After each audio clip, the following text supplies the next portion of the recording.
EPIK or Hagwon? Hagwon or EPIK? Oh! Hey everyone, my name's Alex and I'm currently a teacher over here in South Korea, and I had this debate before I came to Korea. Do I teach with EPIK? Do I go private school and teach at Hagwon? I just did not know. And in this video, I'm going to talk about the differences between EPIK and Hagwons, and I'm going to try and stay away from like the pros and the cons, because what works for me will be completely different to working for you, and there are amazing things of both programs. So in this video, I'm going to talk about things like the pay scale, and other foreign English teachers, the location, and basically everything that's a difference between EPIK and Hagwons. And I'll leave it up to you to decide what you think's better for yourself. So like I said, I'm currently on the EPIK program. However, before I came to Korea, I was very, very inclined of going with the Hagwon program. But in this video, I'll explain my choices, explain the difference between them, and you can make up your own mind. And of course, if you like this kind of content, make sure you like, make sure you comment, and make sure you subscribe. So without further ado, this is the difference between EPIK and Hagwons. So first of all, location. The location with EPIK is completely random. So you can put a preference of where you want to be. So you can put a preference if you want to be in a big city. You can put a preference if you want to be in like a more rural area.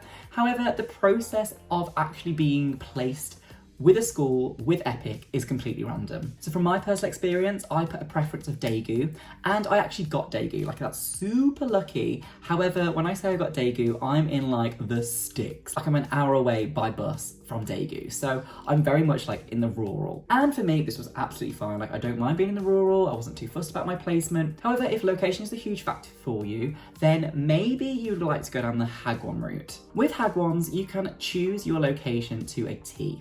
So if you want to be in a big city, then you can be in a big city. If you want to be in a specific big city, like I want to be in Seoul, I want to be in a certain area of Seoul, I want to be in Busan, I want to be near the beach, I want to be like more in the countryside, you can choose that with Hagwons. But bear in mind, as much as the Hagwon may be in a certain location, your accommodation may be completely far away from your Hagwon. It's relatively rare that this happens. However, just keep this in mind. Like, you may have an amazing placement of your Hagwon. However, your location of your accommodation may be a bit further away for you. So just keep this in mind. And also in terms of choice, you also get to choose your age range. So with EPIK, again, you can put a preference of what type of school you want to teach at. So you can teach in elementary, middle, or high school. But again, it is completely random. So there's no guarantee that you put elementary, you will be teaching elementary. However, with Hagwon, you can be very specific of what you want. You can even teach from like kindergarten age, elementary, or middle school. High schools aren't really much of an option for Hagwons. It's mainly like younger children. So if choosing your age range is more of your thing, maybe going down the Hagwon route is for you. Again, when I chose, like I really wanted elementary school. Like I was so desperate for it. And I'm very grateful that I've actually got elementary school, because if I was in high school or even a middle school, I don't think I'd like it. So yeah, I've just been super lucky with that. But yeah, in terms of age ranges, EPIK, you can't really choose. Hagwons, you can choose whatever you want. Okay, the next difference is pay. So in terms of pay, EPIK is a very structured pay system. So you'll get your contract beforehand, you'll know how much you're going to get paid, and it all depends on your experience. So if you have more experience going into this, then you're more likely to get paid more money. And it's also the same with Hagwons too. Like, the more experience you have, the more money you'll get. And although the pay for both Hagwons and both EPIK are pretty much the same, however, I found with Hagwons, you're more likely to negotiate your pay. So if you wanted to get paid a little bit more, you can probably encourage your Hagwon to do that for you. However, this is not guaranteed, so don't take my word for it. But keep in mind, at Hagwons, you are likely to do longer hours for a larger pay. Also at Hagwons, not always is accommodation provided, so sometimes you need to pay for your own accommodation. Whereas with EPIK, you get a free furnished apartment. So keep this in mind if you are thinking about pay, because even though you might be getting paid more at a Hagwon, in terms of like living costs, getting to work, accommodation, things like this, it actually might work out that you're getting less. So keep that in mind. And another thing, and kind of to do with pay and things like this, is holiday. In terms of holidays for EPIK, it's kind of up in the air at the moment. So personally for me, I get 26 days holiday. So I get 13 in the summer semester and 13 in the winter semester. However, there has been a bit of talk behind the scenes about EPIK being reduced to 11 days holiday. This is by no means confirmed, it's just a rumour that's been going around. However, keep this in mind, this is just a rumour that's been going around, it's nothing confirmed. However, like, the new labour laws are coming into Korea at the moment because of the new presidency and everything, and this will affect the EPIK programme, whether this is going to be for the better, whether this is going to be for the worse. Please do your research in terms of the EPIK holidays, because at the time you're watching this video, it may be different, it may be the same. So make sure you do your research. However, if it does go down to 11 days, this is the same amount of holiday that you'll get if you work at a Hagwon. So this may vary between Hagwons. It may be 10, it may be 11, it may be 12 or 13. However, at Hagwons, you typically will get less holidays. So with both EPIK and Hagwon, you both get off red days. So this accumulates to about 13 days holiday overall within the year. So this is like Children's Day, New Year's, Buddha's birthday, things like this. Everybody gets off, so don't get worrying too much about those because you've got them off with either EPIK or Hagwon. But like I said, please do your research in terms of EPIK holidays because it's changing. It might not be changing. It's very up in the air at the minute, so please, please, please do your research. Okay, the next difference is stability. So with EPIK, I personally chose EPIK because it's my first year of teaching in Korea, and I wanted the stability of having an orientation, having the opportunity to meet people at an orientation, having like an eased introduction into Korean life. I also wanted the stability of getting paid on time. I wanted the stability of like everything kind of going through the books. Like I get paid on the same day every single month. They're not going to really cut corners at public school because it's all government funded. So in terms of like legislation and your contracts and paperwork and things just going through the books, like you're so much safer with EPIK. However, with Hagwons, they are a private business, so they are relying on money. Like they want to make as much money as possible, and they can and have been known to cut corners when it comes to things like pay, sick leave, like holidays, you name it, they've been known to cut corners. And of course, this is not every Hagwon. Like I'm not gonna paint every Hagwon with the same brush.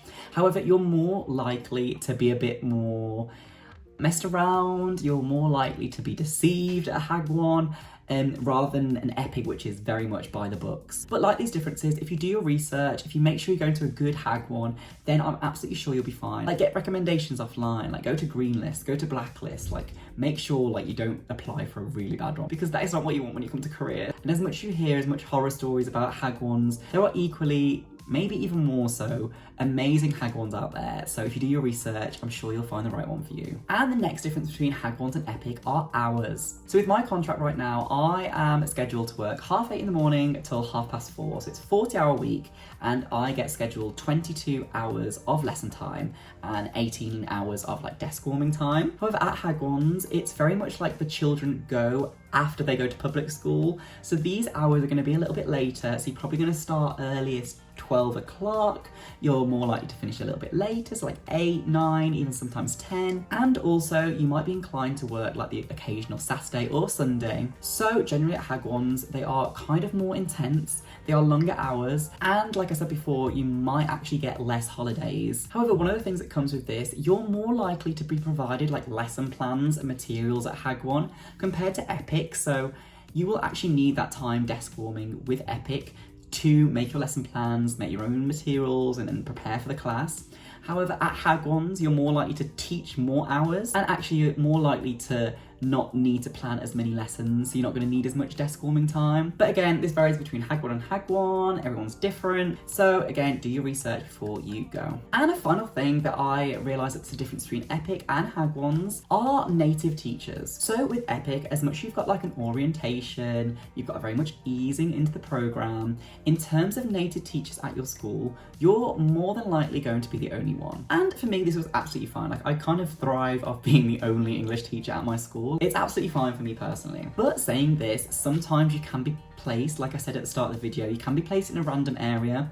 It can be a very rural location. And in terms of like surrounding teachers at other schools, there may not be that many. So this is a risk you gotta take in terms of going with EPIK. You might be in the middle of nowhere, there might be nobody around. However, if you do go with a Hagwon, you're more likely to be in a school with another foreign teacher. I've heard of many Hagwons having like 8, 10, 12, up to 20 foreign teachers in the same Hagwon at once. And obviously this is great because everyone's in the same boat, you can make foreign friends, everything like that. But at the same time, it doesn't mean you're gonna get along with everyone. And for me, like I really want like the authentic, true Korean experience, get chucked right into it, mingle with locals more. But this is just my personal preference. And as much as EPIK is good with orientation, you can meet people through forums, you can meet them online. with Hagwons, this stability is great if you are nervous about coming to Korea, especially being alone, as there is a good foreign teacher network with Hagwons. And yeah, so this is the main differences between EPIK and between Hagwons. And of course, there are many more. And like I said, I was very, very close to going with a Hagwon when I was back in the UK.